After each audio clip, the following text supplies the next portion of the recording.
Admiral Jake Morrison studied the holographic display showing Zephyrian fleet movements across human space.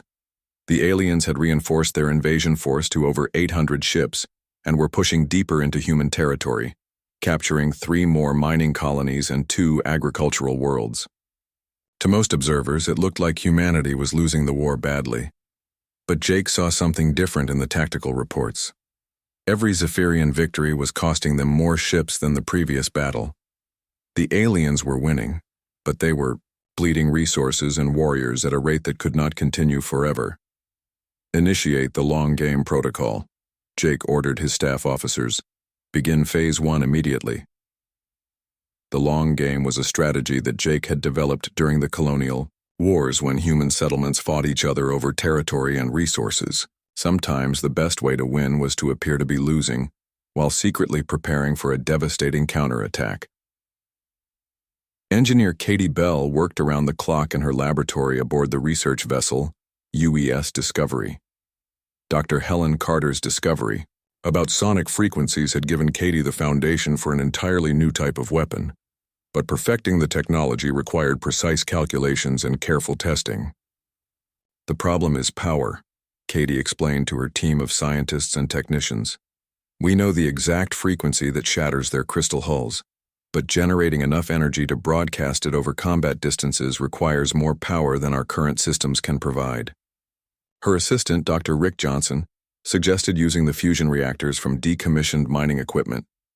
The industrial power sources were not designed for military use, but they could generate the massive energy output needed for the sonic weapons. It's dangerous, Rick warned. If the reactor overloads during combat, it could destroy our own ship along with the enemy. Then we'll have to make sure it doesn't overload, Katie replied, already sketching modifications to the reactor design. We're fighting for the survival of our entire species. A little risk is acceptable. Commander Ryan Lopez led the human forces that specialized in guerrilla warfare behind enemy lines. While the main fleets engaged the Zephyrians in open battle, Ryan's team struck at alien supply convoys and communication relays, making it difficult for the enemy to coordinate their attacks. Remember, we're not trying to destroy their entire fleet, Ryan told his pilots before their latest mission. We just need to make them use more fuel, more ammunition, and more time than they planned. Every delay helps our people prepare better defenses. Ryan's squadron attacked a Zephyrian supply convoy near the abandoned colony of New Austin. The aliens had learned to expect human resistance and had heavily armed their cargo ships, but they had not expected humans to use the abandoned colony as a trap. When the Zephyrian escort ships moved in to investigate what appeared to be a human base, they triggered explosions that had been placed throughout the settlement weeks earlier. The blast destroyed 5 alien vessels and damaged 3 others, while the human attack force escaped without any losses. Lieutenant Commander Grace Turner had volunteered for the most dangerous mission in the war, capturing live Zephyrian prisoners for interrogation. Her stealth ship, UES Shadow, was equipped with experimental cloaking technology that made it nearly invisible to alien sensors. Grace and her team waited for hours near a damaged Zephyrian cruiser that had been left behind after a recent battle. When an alien rescue ship arrived to evacuate the survivors, the humans struck with precision weapons designed to disable rather than destroy. The Zephyrian rescue vessel lost power and began drifting helplessly through space. Grace's boarding team used cutting tools to enter the alien ship, where they found 12 crystalline beings trapped inside emergency shelters. Secure all prisoners and their equipment, Grace ordered her Marines. Handle everything carefully. We need these aliens alive and their technology intact. The captured Zephyrians were unlike anything humans had ever seen. Their bodies were made of a substance that looked like living crystal, with faceted surfaces that reflected light in beautiful patterns. They communicated through harmonic vibrations that sounded like music when played at the correct speed. Dr. Carter worked with the human intelligence teams to communicate with the prisoners. The Zephyrians initially refused to speak, but eventually one of them, a young warrior named Zixhan, began answering questions about his people's culture and military organization. "Why do you fight us?" Helen asked through the translation computer. "Humanity never threatened your empire. All non-Zephyrian species are inferior," Zixhan replied, his harmonic voice carrying absolute certainty. It is our destiny to rule the galaxy and bring order to chaos. Your resistance only delays the inevitable. But as the interrogation continued, Helen learned valuable information about Zephyrian society. Their empire was built on rigid hierarchy, with absolute obedience to superior officers. They had never faced an enemy that fought with the creativity and unpredictability that humans displayed. They don't understand us, Helen reported to Admiral Morrison. Their entire military doctrine is based on overwhelming force and intimidation. They expect enemies to surrender when faced with superior technology. The fact that we keep fighting confuses and angers them. Captain Eddie Walsh and Major Carol Price were developing what they called the Pandora Protocol, a plan so extreme that it would either end the war quickly or result in the complete destruction of humanity. The protocol involved using humanity's most dangerous weapon, their own willingness to sacrifice everything for victory. We can't match their technology or their numbers, Eddie explained to the Secret Planning Committee. But we have one advantage they don't expect. We're willing to do things they would never consider. The Pandora Protocol involved converting civilian ships into weapons by filling them with nuclear explosives and sending them on collision courses with major Zephyrian fleet formations. The plan would require volunteer crews who knew they would not survive the mission. Carol had concerns about the moral implications. We're talking about suicide attacks. That goes against everything humanity stands for. Does it? Eddie asked. Human history is full of people who gave their lives to protect others. The only difference is the scale. We're not asking people to die for a single battle or a single world. We're asking them to die to save our entire species. The debate about the Pandora Protocol continued in secret while the war raged across human space. Every day brought new reports of Zephyrian advances and human colonies evacuated just before alien forces arrived. But Jake Morrison's long-game strategy was working exactly as planned. The humans appeared to be in full retreat, abandoning worlds, and falling back toward the core systems. The Zephyrians interpreted this as proof that their enemies were finally breaking under pressure. What the aliens did not realize was that every human retreat was carefully planned to maximize alien casualties while preserving human forces. The evacuated colonies were left with hidden traps and surveillance equipment. The retreating fleets used hit-and-run tactics that inflicted damage while avoiding decisive battles. Most importantly, the apparent retreat gave human scientists and engineers time to develop new weapons based on the intelligence gathered from captured Zephyrian technology. Katie Bell's sonic weapons were nearly ready for combat testing, and other research teams had made breakthroughs in shield technology and ship design. War Commander Krixtal felt frustrated as he reviewed the latest battle reports. His forces continued to advance and capture human worlds, but the victories felt hollow. The humans were always one step ahead, evacuating their people and destroying anything useful before his forces arrived. These creatures fight like no enemy we have ever faced, Krixtal told his senior officers. They show no shame in retreat, no honor in battle, and no respect for our superior technology. How do we defeat an enemy that refuses to fight properly? His tactical advisor suggested that the humans were simply cowards who would eventually run out of places to hide. Let them retreat to their core worlds, the advisor said. When we attack Earth itself, they will have no choice but to face us, in open battle. But Krixtal had begun to suspect that something else was happening. The human retreats seemed too organized, too efficient. No species could evacuate entire worlds so quickly, unless they had been planning for it far in advance. Double our reconnaissance efforts, he ordered. I want to know what the humans are really doing. This retreat may be part of some larger strategy. As the Zephyrian fleet prepared for what they believed would be the final push toward Earth, human forces throughout the galaxy were putting the finishing touches on their own preparations. The long game was nearly complete, and soon the aliens would discover what happened when they pushed humanity too far. The war was about to enter a new phase, one where the hunters would become the hunted, and the Zephyrians would learn why no enemy had ever successfully conquered the human species. War Commander Krixtal expected to die. In Zephyrian culture, defeated commanders were executed to prevent them from bringing shame to their people. He waited in his cell aboard the human prison ship, prepared for the painful death that he had given to so many enemies over his long military career. Instead, human doctors treated his damaged crystalline form with equipment designed specifically for his species' unique biology. Dr. Helen Carter had spent weeks developing medical procedures that could repair Zephyrian injuries, working from the data gathered during interrogation of previous prisoners. "Why do you heal me?" Crixtal asked when Admiral Jake Morrison visited his cell. "In your position, I would have killed all prisoners immediately." Jake sat down across from the alien commander, studying the being who had started a war by murdering a human diplomat. The Admiral had every reason to hate this creature, but hatred would not serve humanity's larger goals. "That's the difference between us," Jake replied calmly. "You kill because you think it makes you strong. We heal because we know it makes us stronger." The surviving Zephyrian ships had been allowed to return to their home empire, but not before. Their crews witnessed something that shook them to their core. Human engineers had demonstrated the full power of their sonic weapons by destroying an abandoned asteroid, showing how easily they could shatter every Zephyrian city from orbit. Captain Lisa Brooks, who had been present at the first contact with the aliens, now commanded a diplomatic mission to the Zephyrian homeworld.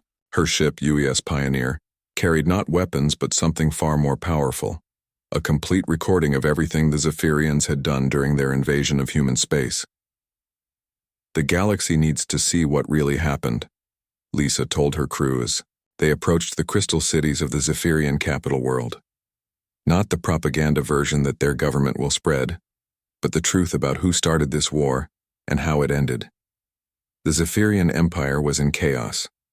For the first time in their recorded history, they had suffered a complete military defeat. The loss of over 900 warships and thousands of their finest warriors had left the Empire defensively vulnerable and politically unstable. Supreme Commander Vex Tar, the highest-ranking military officer in the Zephyrian Empire, listened to the reports from his surviving officers with growing disbelief. The humans had not just defeated their invasion force, they had demonstrated weapons and tactics that completely overturned Zephyrian assumptions about warfare. "They turned our own crystalline nature against us," reported one of the few ship commanders who had escaped from the Battle of Saul. "Their sonic weapons shattered our hulls like glass. Our strongest shields were useless against sound waves." But what disturbed Vextar most was not the military defeat itself, but what the humans had done afterward. Instead of pressing their advantage and launching a counter-invasion, the humans had sent diplomatic messages offering peace terms. "They could destroy our entire civilization," Vexitar admitted to his Council of War. "Their weapons can shatter our cities from space, and we have no defense against their sonic technology. Yet they offer us survival in exchange for cooperation." Commander Victoria Hayes led the human delegation that arrived at the Zephyrian homeworld 3 days after the battle. Her team included Dr. Carter, several military advisors, and most importantly, War Commander Crixtal himself. The former Zephyrian leader had agreed to speak on behalf of the human peace proposal, not because he had been tortured or brainwashed, but because he had finally understood what kind of species humanity really was. "I have seen what they are capable of," Crixtal told the assembled Zephyrian leadership. "They could have killed every survivor of our fleet, but instead, they healed our wounded and fed our prisoners. They could have destroyed our homeworld, but instead they offer us a chance to avoid extinction."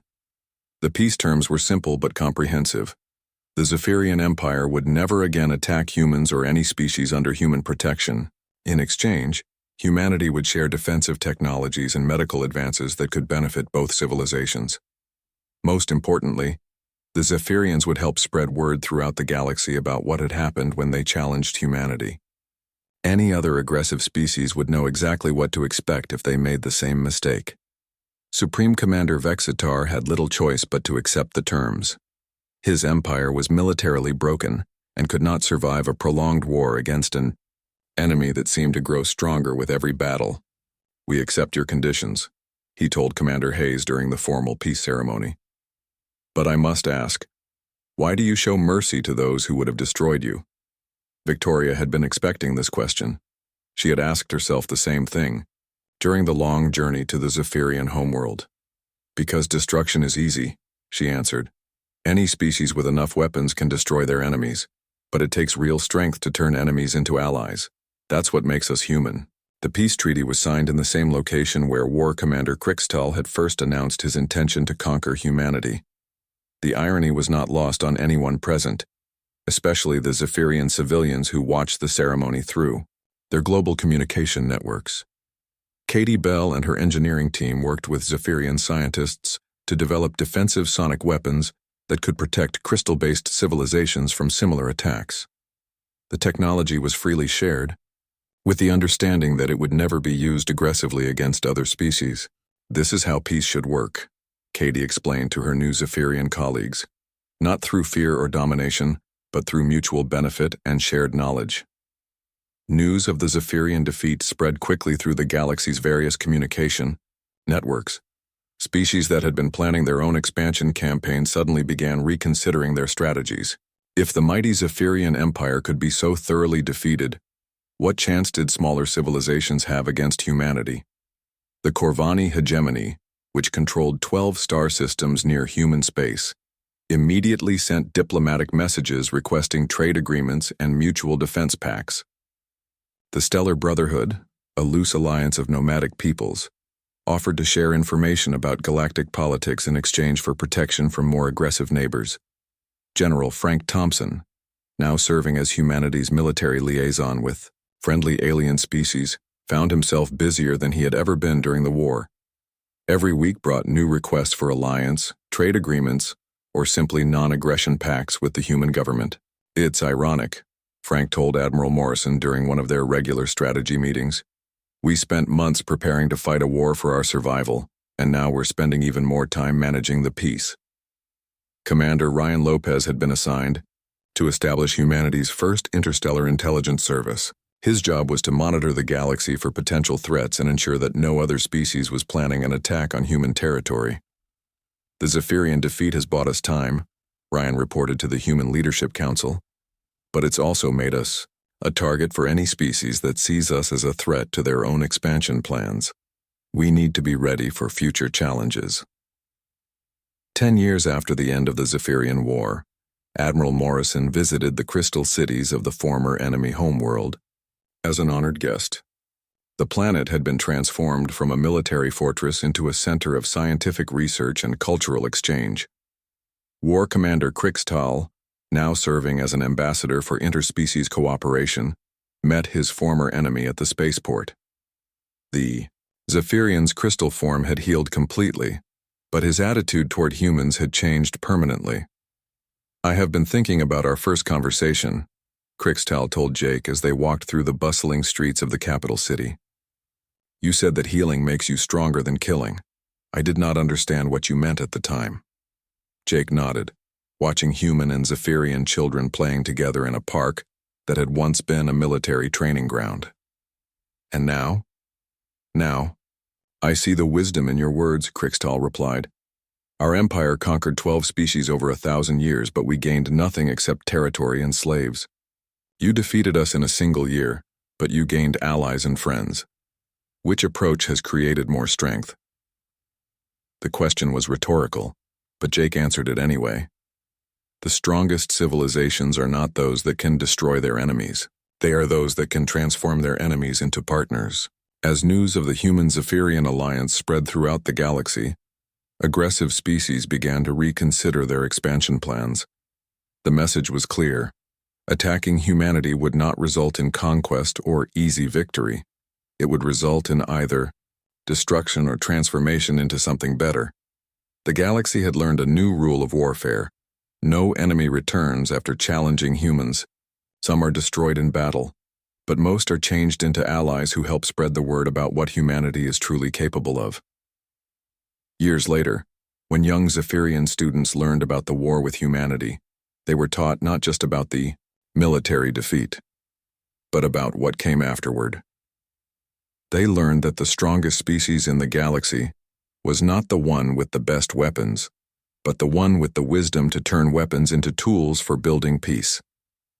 And throughout the galaxy, whenever aggressive civilizations considered attacking their neighbors, they remembered what had happened to the mighty Zephyrian Empire. The Zephyrian Reinforcement Fleet was the largest military force their empire had ever assembled. Over 1,000 warships filled the space around War Commander Krixtal's flagship, their crystalline hulls glowing with internal power as they prepared for what everyone believed would be the final battle of the war. "Today we end this pathetic resistance," Krixtal announced to his assembled fleet commanders. "The humans have retreated to their home system like frightened animals. When we destroy their homeworld, the rest of their colonies will surrender." Without further fighting, the alien fleet began its approach to the Sol system, confident that their overwhelming numbers would crush any defense the humans could mount. They had lost nearly 300 ships during their advance through human space, but they still outnumbered the enemy forces by at least 3-1. Admiral Jake Morrison watched the approaching alien armada from his command center on the UES Defiant. The human fleet was arranged in what appeared to be a traditional defensive formation around Earth, exactly the kind of setup the Zephyrians expected to see. But appearances could be deceiving, especially when humans were involved. "All units remember the plan," Jake broadcast to his forces. "Phase 1 begins when they enter the outer defensive perimeter. Every ship commander knows their role. Trust your training and trust each other." Captain Sandra White commanded the experimental squadron that had been secretly testing Katie Bell's sonic weapons for the past month.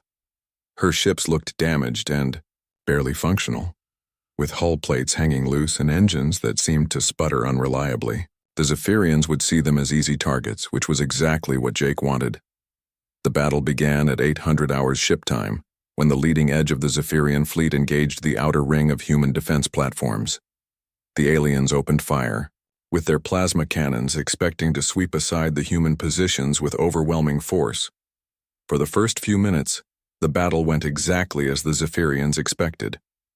Human defense platforms exploded under alien fire, and several small human vessels were destroyed in the opening exchange. War Commander Krixtal nodded with satisfaction as he watched his enemies fall back toward Earth. "Maintain formation and continue the advance," he ordered his fleet commanders. "These humans have nowhere left to run." But then Captain White's experimental squadron revealed its true purpose.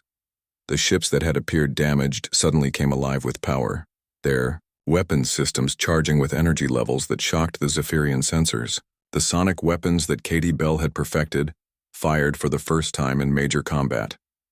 The effect on the crystalline aliens was immediate and devastating. The carefully tuned sound waves struck the leading Zephyrian ships, causing their hulls to vibrate at frequencies that their crystal structure could not withstand. Like wine glasses shattered by a soprano's high note, the alien vessels began to break apart from within. "Impossible," Krixtal gasped as he watched 12 of his finest warships disintegrate in the space of 30 seconds. "What kind of weapon is this?" Dr. Helen Carter monitored the sonic weapon test from her position aboard the research vessel UES Discovery. The weapons were performing even better than she had hoped, with each sonic pulse destroying or disabling multiple Zephyrian ships at once. "All experimental squadrons, you are cleared for full combat deployment," Helen transmitted to the hidden human forces. "The sonic weapons are fully effective. Use them freely." The Zephyrian formation began to break apart as commanders tried to understand what was happening to their ships. They had never encountered weapons that used sound as a destructive force, and their tactical doctrine had no response to this type of attack.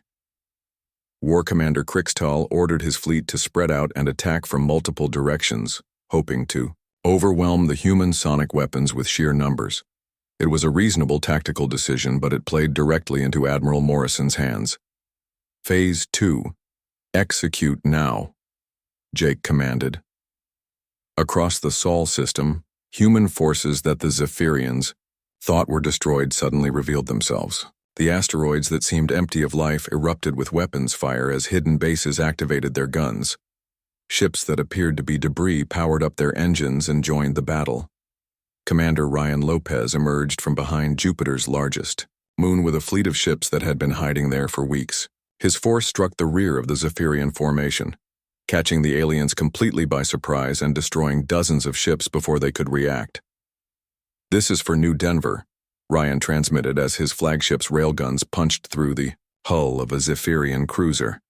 And for every human who died because of your empire's arrogance, the battle became a three-dimensional nightmare for the Zephyrian forces. Human ships attacked from above and below, using the gravitational fields of planets to accelerate their weapons to incredible speeds. The aliens found themselves fighting in all directions at once, their careful formations scattered by tactics they had never encountered. Major Carol Price had finally convinced the military command to approve a limited version of the Pandora protocol.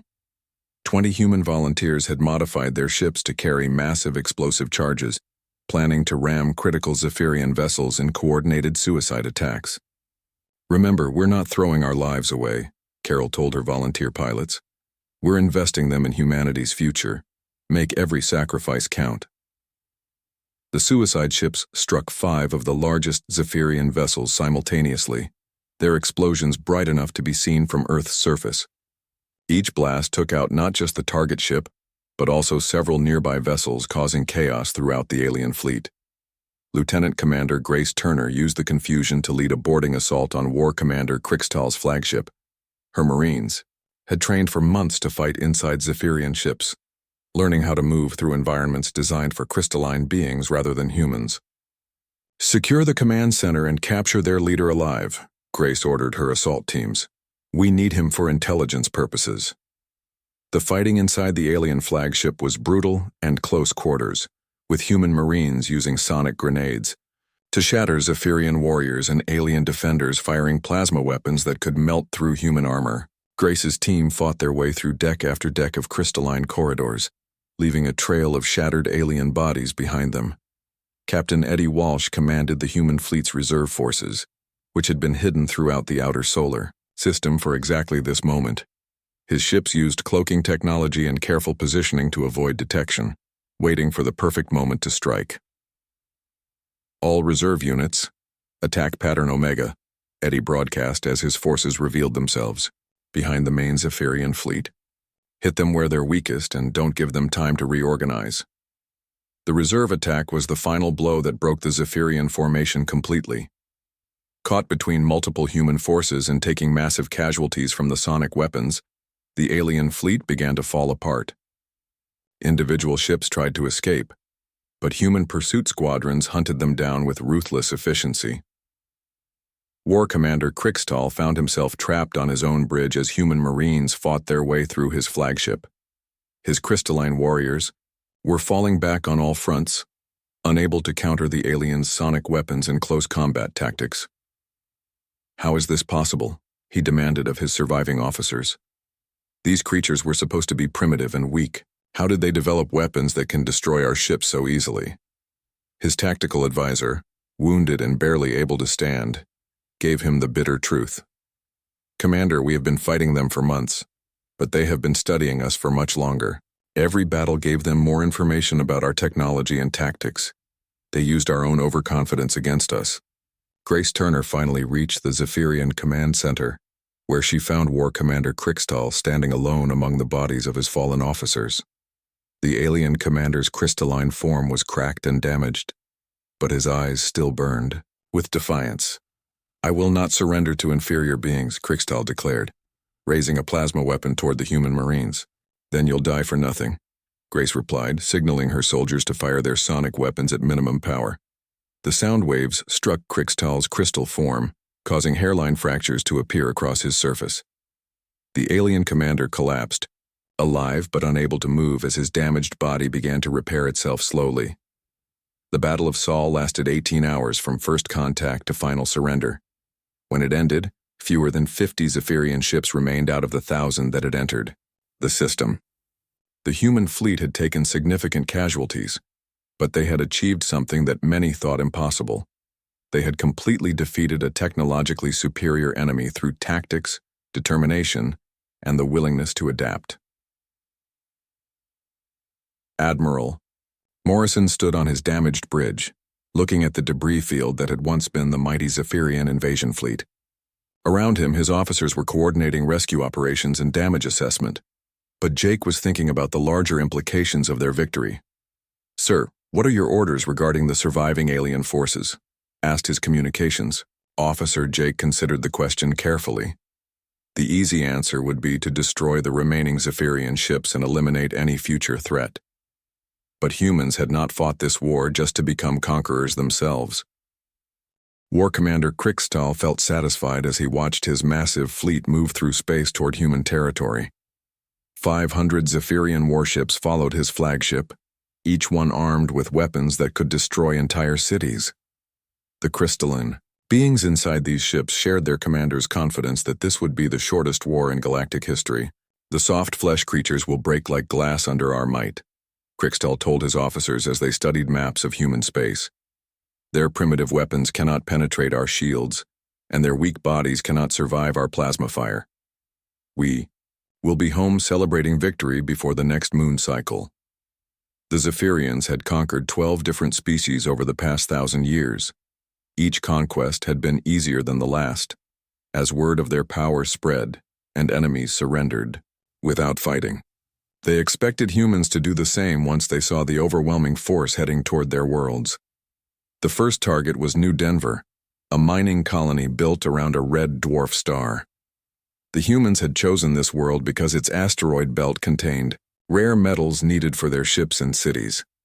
Colonel Amy Rodriguez commanded the orbital defense platforms, while Captain Ben Parker led the small human defense fleet of just 20 vessels. Amy had been a soldier for 15 years, fighting in the border conflicts between human colonies before they learned to work together. She knew the mathematics of warfare better than most generals, and the numbers were not good. 20 human ships against 50 Zephyrian vessels, with more alien forces surely coming behind them. All defensive positions. Prepare for engagement, Amy broadcast to her forces. Remember, we're not trying to win this battle. We're trying to make them pay a price they didn't expect. Captain Parker understood what she meant. The humans could not stop the Zephyrian advance, but they could make the aliens work for their victory. Every enemy ship they damaged or destroyed would be one less weapon pointed at Earth and the other human worlds. The Zephyrian attack began with a display meant to terrify the defenders. Their ships formed a perfect line and fired their plasma cannons simultaneously, creating a wall of blue fire that lit up the darkness of space. The energy beams struck the human defense platforms and several smaller ships, destroying them instantly. But Amy had expected this opening move. The platforms that exploded were decoys, built to look important while hiding the real defensive weapons deeper in the asteroid belt. As the Zephyrians moved forward to finish off what they thought were the remaining human forces, the real battle began. Captain Parker's ships emerged from hiding behind large asteroids, their railguns firing solid metal projectiles at incredible speeds. The Zephyrians had shields that could stop energy weapons, but they had never faced kinetic weapons that relied on pure mass and velocity. 3 alien ships took damage before they could adjust their defenses. Parker smiled grimly as he watched one Zephyrian vessel lose power and drift helplessly through space. The humans might lose this battle, but they would teach their enemies to respect human courage. Amy activated the mining lasers that the colonists used to cut apart asteroids for valuable metals. These industrial tools were never designed as weapons, but in the hands of desperate humans anything could become dangerous. The powerful beams sliced through the hull of a Zephyrian cruiser, causing internal explosions that lit up the alien ship from within. The Zephyrians quickly adapted to these new tactics, but adaptation took time, and time gave the humans more opportunities to cause damage. The miners on New Denver had rigged their excavation explosives to detonate when enemy ships came too close. When a group of Zephyrian fighters moved in to attack the colony directly, they triggered a chain reaction that destroyed 6 alien vessels at once. War Commander Krickstall watched the battle reports with growing anger. His forces were still winning, but they were losing ships to creatures he had considered barely above animals.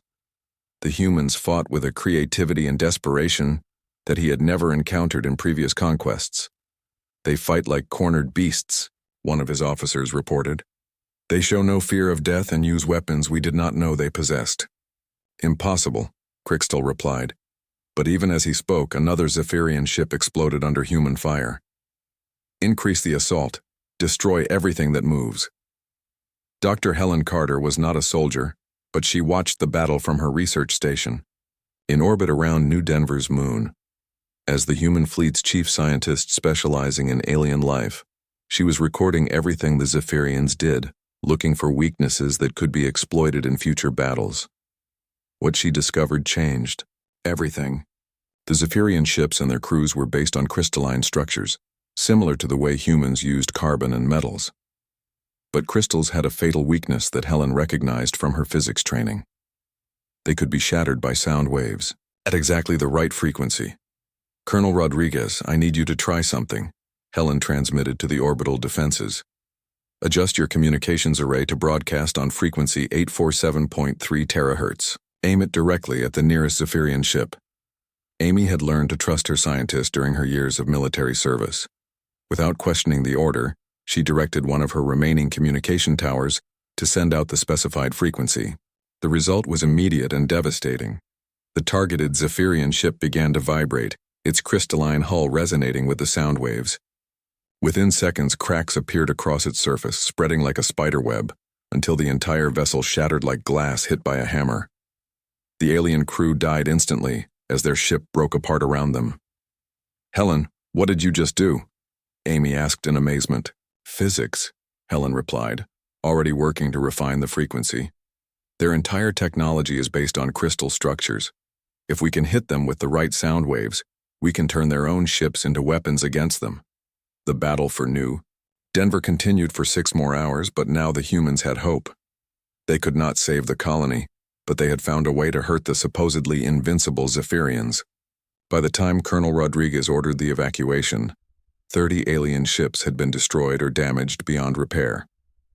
Captain Parker's surviving vessels covered the retreat, buying time for the civilian transports to escape.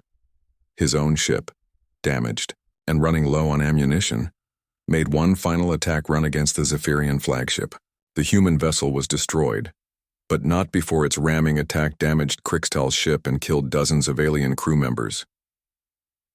General Frank Thompson received the reports of the battle while he was organizing human defenses throughout all 17 systems. The loss of New Denver was painful, but the intelligence gathered by Dr. Carter and the courage shown by the defenders gave him hope that humanity could survive this war. "Send this information to every human fleet commander," Frank ordered his staff. "The aliens can be killed, and now we know how to do it. Also, begin immediate evacuation of all non-essential personnel from the outer colonies. We're going to make the Zephyrians fight for every world they want to take." War Commander Krixtal stood among the wreckage of his damaged bridge, looking at the casualty reports from the battle. 30 ships destroyed, hundreds of his warriors dead, all to capture one small human mining colony. This was supposed to be an easy conquest, but the soft flesh creatures had fought like demons. "Commander, what are your orders?" asked his surviving officers. "Should we proceed to the next human world?" Krixtal stared at the display showing the retreating human ships. Something about this species was different from all the others his people had conquered. These humans did not surrender when faced with superior force. Instead, they fought harder and found new ways to cause damage. "Send a message to the home fleet," he decided.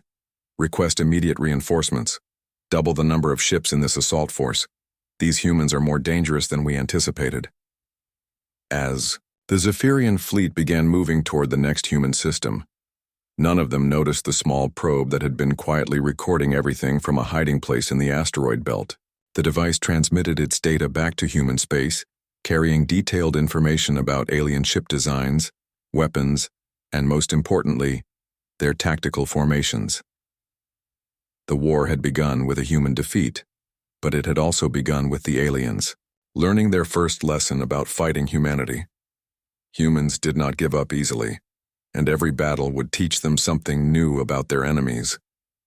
The Zephyrians had won the first engagement, but they had paid a price they never expected to pay against primitive creatures. More importantly, they had given humanity something precious: time to prepare, adapt, and plan their revenge. The stars looked the same as they always did, but Admiral Jake Morrison knew something had changed. He stood on the bridge of the UES Defiant, watching the screens that showed empty space around the Kepler 4042 system.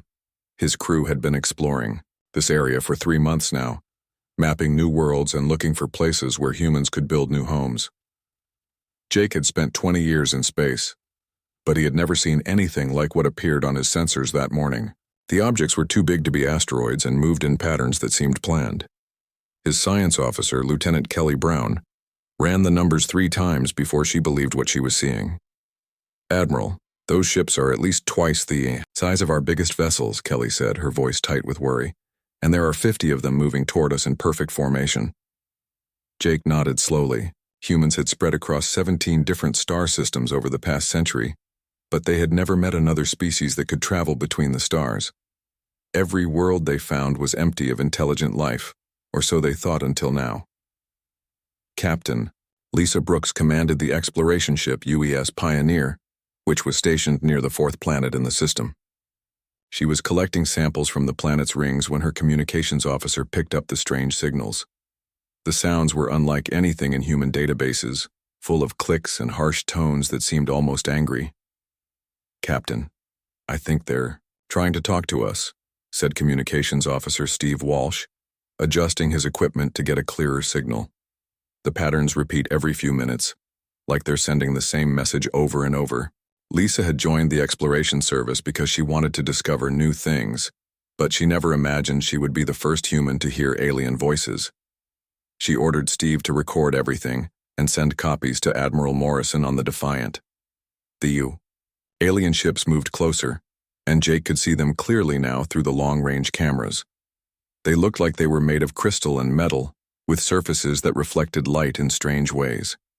The ships had no clear front or back, and they moved through space without leaving any trail of engine fire.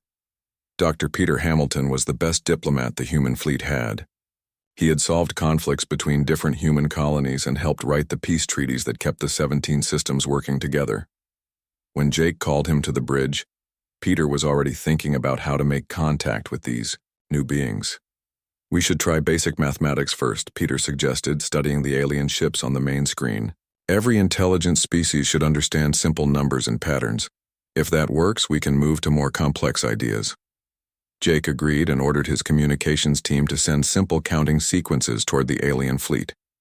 1, 2, 3, 4, 5. Then prime numbers. Then basic geometric shapes drawn with radio signals. The response came within minutes, but it was not what anyone expected. Instead of mathematical replies, the alien ship sent back what could only be described as laughter. The sounds were cold and sharp like breaking glass, and they made every human on the bridge feel uncomfortable. The alien fleet arranged itself into what looked like a battle formation. The largest ship, covered in spikes and glowing with inner light, moved to the front of the group. From this ship came a new signal, stronger than the others and somehow translated into words that humans could understand. "Soft flesh creatures of the small ships," the voice said, each word pronounced with disgust. "I am War Commander Crixtal of the Zephyrian Empire. Your kind is weak and unworthy of space travel. You will surrender all your territories to us immediately, or we will take them by force." Peter stepped forward, his diplomatic training taking over despite his fear. "War Commander Crixtal, I am Peter Hamilton, speaking for humanity. We come in peace and seek friendship with your people. Our species has much to offer in trade and knowledge." The alien laughter came again, louder this time. "Friendship?" Crixtal's voice carried pure contempt. "We do not make friends with vermin. You have one chance to prove you are worthy of continued existence. Send your strongest warrior to face me in single combat. When I kill your champion, the rest of your kind will kneel before the Zephyrian Empire." Jake felt anger building in his chest. These aliens had appeared without warning, demanded surrender, and now wanted to fight. But Peter placed a hand on the Admiral's arm and shook his head slightly. "War Commander, we prefer to solve problems through discussion rather than violence," Peter said carefully. "Surely beings as advanced as yours understand that war brings suffering to both sides." "Weakness," Crixtal spat. "Your words prove that humans are nothing but cowards hiding in metal shells. Very well. I will show the galaxy what happens to those who refuse the Zephyrian Empire." What happened next would be remembered by every human who survived to tell the story. War Commander Krixtal ordered his ship to open fire, but not on the human vessels. Instead, a beam of pure energy reached across space to where Peter Hamilton stood on the bridge of the Defiant. The weapon somehow passed through the ship's hull without damaging it, but when it touched Peter, he simply disappeared. There was no explosion, no fire, no time to scream. One moment, the diplomat was standing there trying to make peace, and the next moment, there was only empty air. "Let this be a lesson," Krixtal announced, his voice now broadcasting on all human frequencies. "The Zephyrian Empire has claimed this galaxy. Any who resist will share the fate of your weak speaker. We give you one standard day to abandon all your worlds and flee to the dark spaces between stars. After that, we will hunt down every last one of your kind." The alien fleet began to withdraw, moving back toward the edge of the system. But before they left completely, they transmitted something that made every human's blood run cold. It was a recording of Peter's final moments played over and over again, showing how easily the Zephyrians could reach out and kill anyone they chose. Jake Morrison stood in silence for long minutes after the alien ships disappeared. Around him, his crew waited for orders, but the Admiral was thinking about something much bigger than just one battle. He was thinking about what these aliens had just done to his species. They had declared war on humanity, killed a peaceful diplomat, and demanded total surrender. What they did not know was that humans had been fighting wars since before they learned to make fire. Every human child learned the stories of great battles, brave soldiers, and impossible victories against overwhelming odds. Jake activated the fleet communication system and sent a single message to every human ship, base, and colony in all 17 systems. The message was short and simple. Protocol Omega is now active. All forces prepare for total war. The Zephyrians thought they had just frightened a weak species into submission. Instead, they had just declared war on the most dangerous predators the galaxy had ever seen.